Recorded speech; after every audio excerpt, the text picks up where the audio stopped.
Big boss ముగ్గురు చీఫ్‌ల విషయంలో అంటే ఇద్దరికీ సమానంగా మనుషులనేవాళ్ళు జతవుతారనమాట. అందులో నైనికాకి, యాష్మికి పోటీ పెడతారు. పెడితే యాష్మి టీమ్‌ని గెలిచినట్టుగా చెప్తారు. అయితే గెలిచిన టీమ్‌కి ప్రతి ఒక్క పని ఈ ఓడిన టీమే చేయాలి. అంటే నైనిక టీమే చేయాలి. 14 మందికి ప్రతి ఒక్క చిన్న పని క్లీనింగ్ దగ్గర నుంచి ఫుడ్ గాని అన్నీ వీళ్ళే చూసుకోవాలి. దానికి విష్ణుప్రియ చాలా బాధపడుతూ ఉంటుంది. మామూలుగా 6 మంది ఉన్నప్పుడే క్లీన్ చేయాలంటేనే ఎంత కష్టంగా ఉంటుంది. ఇప్పుడు ప్రతీదీ మనమే చేయాలంటే ఎంత కష్టం అసలు.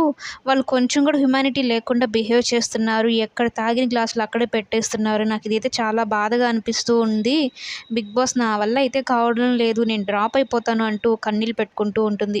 అయితే నైనికాని దగ్గరికి తీసుకొని నిఖిల్ అప్స్ అండ్ డౌన్ అనేవి వస్తూ ఉంటాయి.